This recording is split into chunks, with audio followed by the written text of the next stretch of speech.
Bonjour et bienvenue dans cette formation sur la programmation orienté-objet en PHP. Dans cette vidéo, nous allons voir la notion de classe. Qu'est-ce qu'une classe en programmation orienté-objet? Une classe, c'est un modèle à partir duquel on va fabriquer des objets des mêmes caractéristiques et des comportements similaires. C'est ça une classe.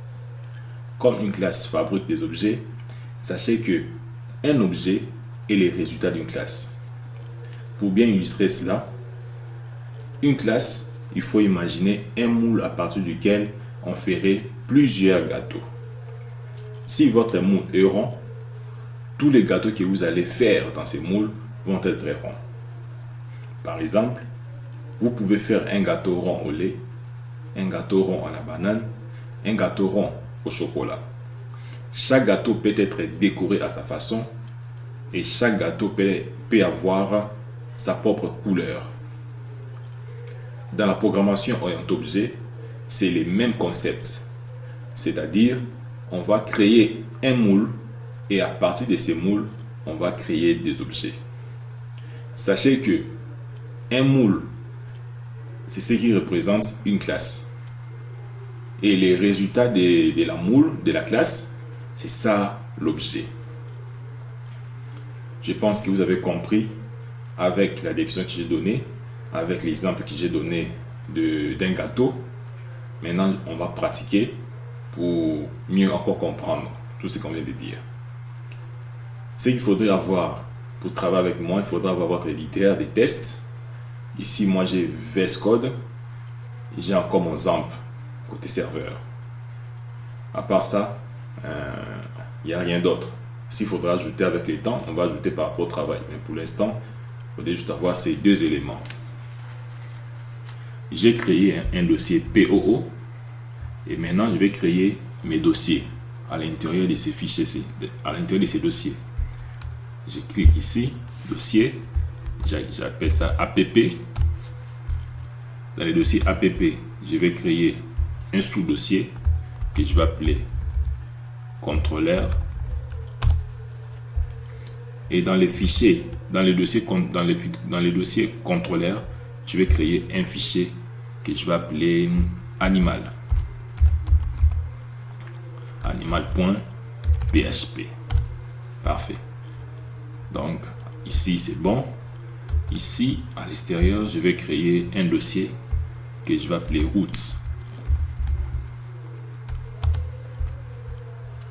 Et à l'intérieur de ces dossiers, je vais créer un fichier. Je vais créer un fichier que je vais appeler web.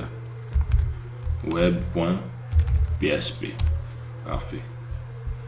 Avant de commencer à créer des classes, on va d'abord tester si ça passe de ce côté. C'est bon. Pour faire, je vais ouvrir PHP.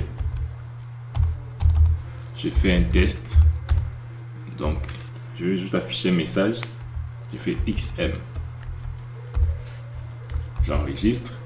Je viens ici. Je pointe sur mon dossier POO. Et puis, je précise les dossiers route. Donc, route, c'est les chemins. C'est les chemins /route/web.php. Voilà, ça passe très bien. C'est bon, je ferme ça. On est là. Ici, j'ai créé un fichier qu'on a appelé animal. Maintenant, je vais créer ma première classe. Le nom du fichier, c'est ça. Le nom du fichier doit être aussi le nom de la classe. Donc, je commence. J'ouvre PHP. PHP classe animal. Comme le fichier ça s'appelait animal, la classe aussi va s'appeler animal. Il faudrait très bien retenir cela. Maintenant, dans ma classe animal, je vais créer des variables. La première variable, ça va s'appeler, on va l'appeler, avant tout, on va faire d'abord comme ça, je vais vous expliquer après.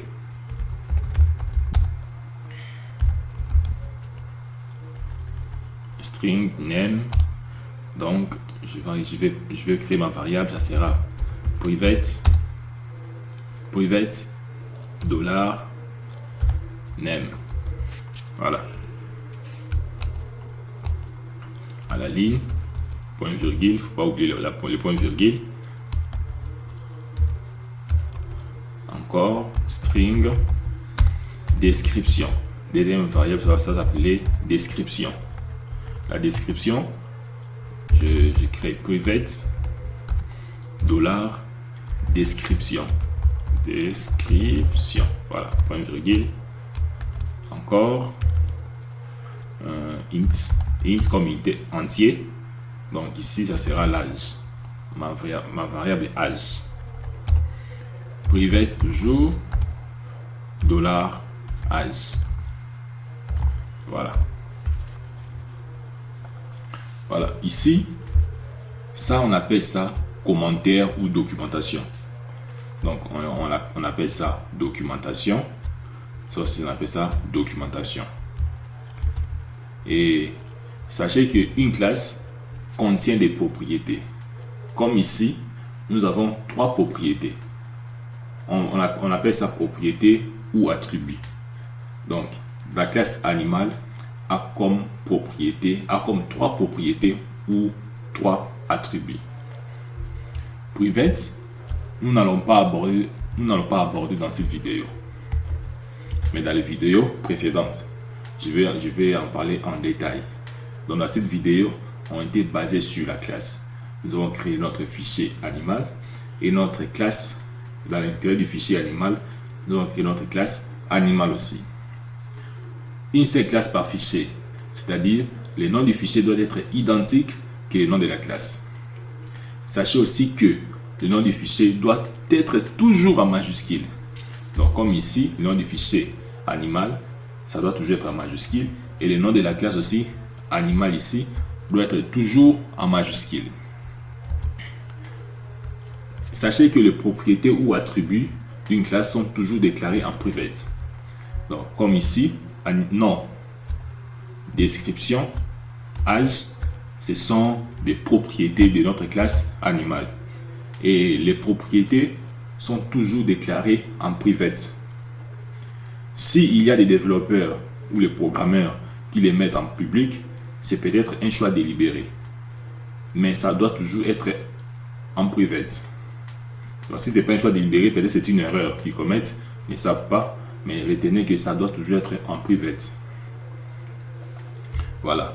Maintenant, nous avons créé, vous avez compris comment est-ce qu'on crée la classe et comment on peut mettre les commentaires, comment est-ce qu'on peut créer des propriétés,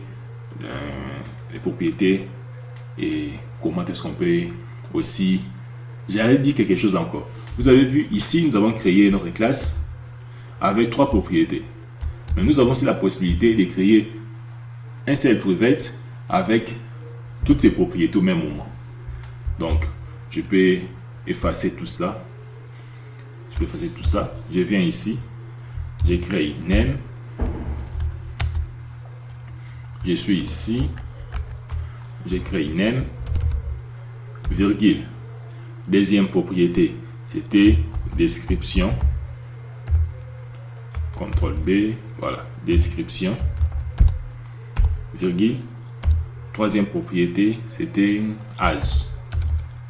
Âge. Point virgule. Donc, comme ça aussi, ça marche très bien. Donc, ça dépend de vous. Des préférences, moi, je préfère que ça soit dans un seul private. Donc, dans les vidéos précédentes, je vais vous parler de private en détail. Donc, dans cette vidéo, c'était juste de créer une classe. Nous avons créé une classe. Nous avons créé des propriétés de notre classe. Et puis, je vous ai montré 2 manières de créer des propriétés. Voilà, je pense que vous avez compris. En conclusion, une classe en programmation et en objet peut contenir des propriétés qui représentent les données des objets de cette classe, ainsi que les méthodes qui définissent les actions associées à cet objet. Je pense que cette vidéo vous a plu. N'oubliez pas de s'abonner, d'aimer, de partager. Merci, je vous dis à bientôt pour la suite de la formation.